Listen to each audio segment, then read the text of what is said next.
실질적으로 참여했던 또 무해도부 통지 편찬을 지시했던 정조와 이덕무, 박제가, 백동수를 중심으로 이야기를 한번 풀어가도록 하겠습니다. 무해도부 통지에 대해서 아마 많은 분들이 들었지만 이 책을 사실 듣기는 많이 들었지만 잘 모를 거예요. 아까 말씀드렸듯이 무해도부 통지는 첫머리에 정조의 친필로 된 어정 무해도부 통지란 글씨가 새겨져 있습니다. 그리고 그 글씨 아래에 정조가 또 친히 새긴 장용령이라는 도장이 찍혀져 있습니다. 이 서문 뒤에는 정조가 지은 서문은 바로 정조의 명을 받아가지고 화성 축성의 총 책임을 맡았던 은암 최재공의 글씨로 이 책을 왜 편찬하는가에 대한 서문을 썼습니다. 무해도부 통지의 서문은 바로 최재공의 글씨이고 그 서문을 지었던 사람은 임금 정조였죠. 자, 이 책은 실질적으로 규장가의 검서관이었던 이덕무 박제가와 장용령의 장관이었던 백동수가 3명이 주역으로 참여합니다. 자, 이 책을 편찬할 때 이 책 무해도부 통지의 참고문헌을 해갖고 실렸던 책만 145종이 이르고, 그리고 이 책의 무해도부 통지는 조선 건국 때부터 영조 때까지 조선의 군사 제도 무해사를 정리한 병기총서라는 부분이 들어있습니다. 그리고 이 책을 편찬하는 데 크게 도움을 받았던 기호신서, 그리고 무비지라는 책을 지었던 인물과 인물에 대해서, 그리고 우리 선조의 명을 받아서 유성룡의 추천을 받아가지고 무예제국을 번역했던 한교의 약전, 간략한 전기가 함께 실려 있습니다.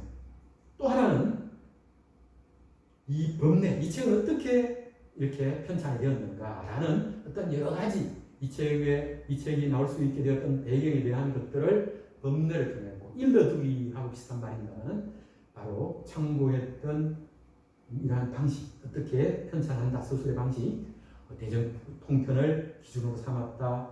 그리고 여지도서라는 우리나라 대동여지도의 아버지뻘 되는 100년 전에 나왔던 정상기, 정학년 부자가 편찬했던 대동여지도라는 정밀한 시도를 편찬할 때 썼던 백리처, 기반영격 같은 이러한 방식을 이용을 해가지고 무해도부 통지의 그림을 그려서 정밀하게 그릴 수 있었다 하는 이야기들을 담고 있고, 또 마지막으로 이덕무, 박제가, 백동수가 정조의 부름을 받아가지고 이 책을 출판하라라는 명을 받았을 때 정조가 임금께서 이러한 뜻으로 이 책을 편찬하라고 하셨다. 우리는 그 임금님의 뜻에 따라서 이 책을 편찬하는데 바로 이러한 평화로운 날에, 위태로운 날을 경계해서 정말 실용적인 책을 편찬하는 것이 우리의 임무가 아니겠는가. 그리고 선대의 훌륭한 공적을 잘 살리고, 그리고 선대가 잘 가져왔던 무예를 최대한 활용할 수 있도록 우리는 책을 편찬한다. 그렇게 하는 정신을 이렇게 진설이라는 글을 통해서 담아냅니다. 그리고 난 다음에 이제 구체적으로 무예의 도와 복, 그리고 무예의 설을 담아가지고 무예의 역사, 그리고 무예의 자세, 무예의 동작, 이런 것들을 익힐 수 있도록 하는데, 잠시 여기 한번 보도록 하겠습니다. 이 책이 참여하는데 얼마나 많은 사람들이, 우리가 알고 있는 이덕무, 박제가, 백동수를 빼고도 서형수라는 아주 유명한 서유구, 삼촌의 조죠, 아주 뛰어난 학자입니다. 정조시대에. 그리고 정조의 무해도부 통지, 어제 무해도부 통지라는 이러한 글씨, 그리고 정조의 서문을 직접 또 새겼던 장세경이라는 인물, 그리고 백동수를 도왔던 여종주와 김명숙이라는 장교들, 그리고 이러한 책을 편찬할 때 책임을 졌던 김종한이, 그림을 그렸던 궁중하원, 허감 한종일, 김종일, 박유선 같은 사람, 글자 이렇게 책을 편찬할 때 도움을 줬던 사람들, 이런 사람들의 내용들이 쫙 다 들어있습니다. 이렇게 많은 사람들이 애를 써갖고 책이 출판되었고, 책이 출판되었을 때 정조가 이렇게 이야기해요. 내가 참 우리 조선왕조 518년 동안 그리고 27대 임금이 이렇게 재위하는 동안 정조세대 때만큼 많은 다양한 그리고 우수한 질 높은 책을 편찬했던 시절이 없어요. 가장 우수하고 다양하고 또 출판물 자체도 품격이 뛰어납니다. 참 공교롭게도 정조가 성하고 난 이후에 출판된 조선 후기의 책들을 보면은 질이 확 떨어집니다. 참 놀랍죠. 자, 그래서 한 지도자가 어떤 지도자인가에 따라서 엄청난 역할입니다. 자, 우리 실계, 무의 실기의 어떤 책임자였던 백동수의 이야기를 잠시 해보겠습니다. 백동수는 1743년에 태어나고 1816년까지 상당히 장수를 했던 분인데 정조가 아주 아꼈던 무인이죠. 이분도 역시 서을이었습니다. 바로 할아버지가 서자였어요. 정조 할아버지는 아주 명문가였는데 할아버지 때에 서을이 되면서 서자가 되면서 반쪽 양반이 됩니다. 그래서 백동수는 재주가 있음에도 불구하고 과거에도 응시를 안 해요. 그런데 이제 이 백동수가 특별히 이제 특히 주목할 것은 바로 백타파로 불렸던 우리가 연안박지원, 담은 홍대영을 중심으로 했던 이 그룹이 있습니다. 그죠? 우리 역사상 정조시대 때 가장 빛나는 그룹을 갖다 백타파라고 하는 그런 그 사람들의 모임이 있는데 동호회가 있는데 이 지금 탁골공원 그 백탑이라고 그러죠. 이때 이러한 모임을 만드는데 백동수가 결정적인 기여를 합니다. 그리고 모임으로서 참여를 했죠. 그리고 이 양반은 1770년에 과거에 급조를 했고 이때 바로 자기 친구였던 선배였던 박지원하고 전국을 여행을 합니다. 그러면서 연암이라는 호까지 실질적으로 백동수가 지어주는 역할을 해요. 그리고 이제 나는 여기서 더 이상 뺏어서 살 생각 없다 해갖고 서울에서 생활을 정리하고 강원도 인제로 들어갔고 10여 년 은둔 생활을 했다가 정조가 즉위하고 정조의 부름을 받아가지고 장관을 부릅니다. 맨 처음에 선정관이 되었다가 정조의 측근에서 일을 하다가 의영청과 장용령 장교로 일하면서 무예도 통지 편찬의 실질적인 총감독의 역할을 맡습니다. 그리고 무경칠서라는 동아시아의 어떤 그러한 병서의 주석 작업을 우리 발해골 썼던 유덕공과 함께 편찬 작업도 했고 나중에 박천군수, 분기시, 부정 같은 이런 벼슬에 임명됩니다만은 박천군수를 지내고 난 다음에는 이렇게 더 이상 벼슬을 살기를 안 하고 지금의 포천에서 말년을 보냈던 아주 뛰어난 인물이 백동수입니다. 자, 우리 이제 이등무는 책만 보면은 바보라고 불렸던 이등무. 이등무가 이렇게 갑작스럽게 세상을 떠났을 때 무려 500냥을 자기 돈을 내고 그 신하들한테 이등무가 친했던 사람들도 다 돈을 내시오. 이렇게 하고 2,000냥을 모아요. 상당한 돈인데 지금 한 2억 정도 되지 않을까 싶은데 엄청난 돈을 모아가지고 이등무의 유고집을 편찬하게 해줬던 정도로 정조가 아꼈던 조선 최고의 책벌레 이등무입니다. 그리고 이등무의 바로 사돈이 이등무의 처남이 백동수예요. 그래서 이등무와 백동수가 이렇게 짝이 지어지는 부분들이 바로 연상이 되어서 백동수의 누나가 바로 이등무의 부인입니다. 자, 이 박제가를 아까 말했던 연암 박지원한테 소개해줬던 인물이 백동수였고 이 이등무와 박제가와 백동수가 1767년에 남산에서 처음으로 만나는 거예요. 그렇게 해가지고 세 명이 거의 정말 한 형제처럼 지냅니다. 그래서 박제가가 가장 존경하고 따랐던 인물이 바로 백동수이기도 합니다. 우리는 박제가는 조선 역사상 가장 계획적인 인물이다. 그래서 박제가의 영향을 이 다산 정약용 같은 경우에 1762년생인데 박제가의 영향을 가장 많이 받아요. 사실은 성호 이익만 우리는 알고 있지만은 실질적인 어떤 계획 정신과 구체적인 내용에 이 소정 박제가의 영향이 엄청나다는 사실을 우리가 기억해야 됩니다. 우리가 이제 거의 정리가 다 됐습니다. 우리 무예도부 통지라는 책은 아까 말씀드렸듯이 임금이 지었다라는 뜻이고 임금이 정했다. 무예라는 것은 상금, 봉, 권 같은 이게 무기를 다루는 숙련된 기술을 무예라고 하죠. 반응하고 공격할 수 있는 기술. 도보라는 것은 말씀 그대로 그림과 개통 있는 설명을 도구라고 합니다. 자, 통지라는 것은 종합했다. 그래서 이 정조시대 때 대전통편이라는 법전을 새롭게 편찬하는데 그때도 통이라는 말을 써요.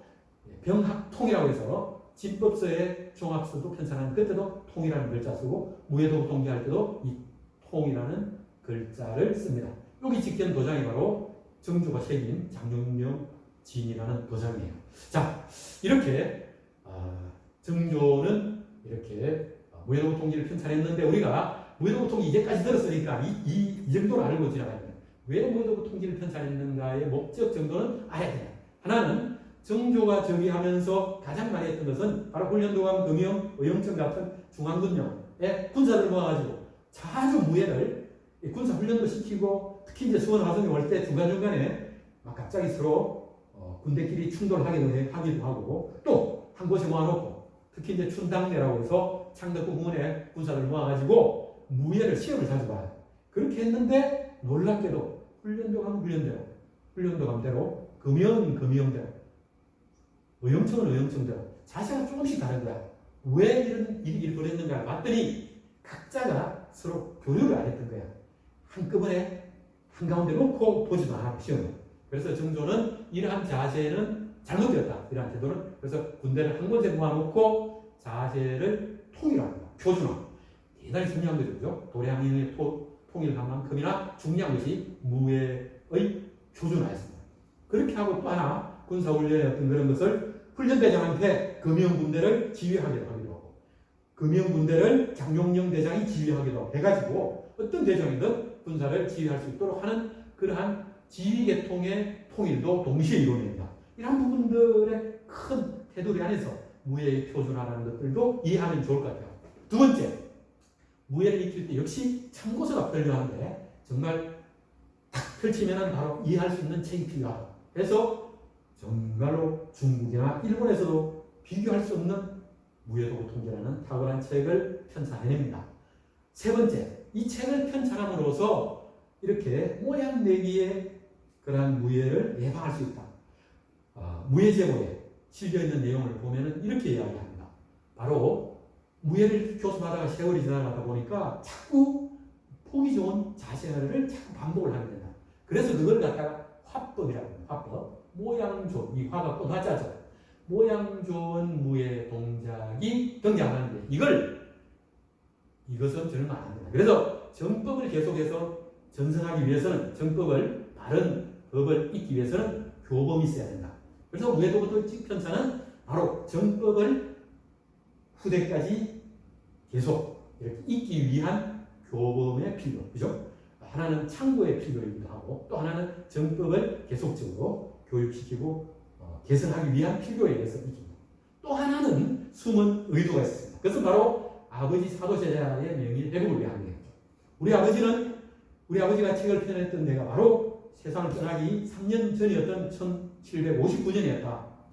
우리 아버지가 이러한 일들을 했는데, 그리고 이 책을 펴내면서 우리는 이웃의 가난, 도무지 용서할 수 없는 나라가 우리를 이웃하고 있다. 그러면 당연히 우리 군사력도 강화해야 되지 않겠느냐. 이러한 전진으로 펴냈고 효종을 국본을 모범으로 삼았던 효종을 담고자 했던 우리 아버지였다. 라는 이야기를 무예도구 통지 서문에도 강조하고 본문에도 다시 그러한 이야기들을 반복했던 이유가 바로 아버지의 명예 회복, 그리고 출판에 지신 연도가 정확하게 수원으로 아버지의 묘소 혈융원을 이장했던 1789년에 이 편찬의 지시가 떨어졌다는 것들도 이러한 사실을 입증하는 것이죠. 그래서 우리가 우리 무예도구 통지의 내용들을 쭉 훑어보고 이 책이 어떠한 정신이 깃들어져 있는가 하는 내용까지 살펴봤습니다.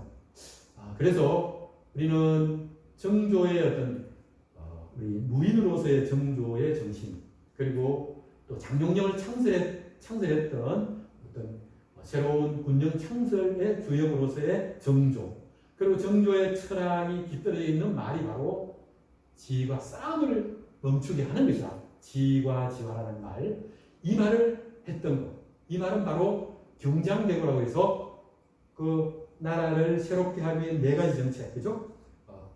백성들의 삶을 두텁게 하고 나라의 살림을 풍족하게 하고 군사 제도를 새롭게 하고 이런 그 경장대고의 정책을 이야기할 때 융정 할 때 마무리를 바로 지과지화라는 말로 정리를 해요. 그리고 무해도 통제도 바로 영원토록 평화로운 그런 시대를 만들고 영원히 싸움을 이제 일어나지 않도록 하기 위해서 이 책을 편찬한다라고 편찬자들이 이야기를 합니다. 그래서 우리는 무해도 통제 편찬의 정신이 바로 지과지화에 있고 평화를 이룩하고자 하는 정신이 바로 무해 24기에 깃들어져 있다. 바로 무해도 통제의 편찬 정신은 평화를 지키고자 하는 정신이다 라는 것을 끝으로 말씀드리면서 긴 강의를 정리하겠습니다. 감사합니다.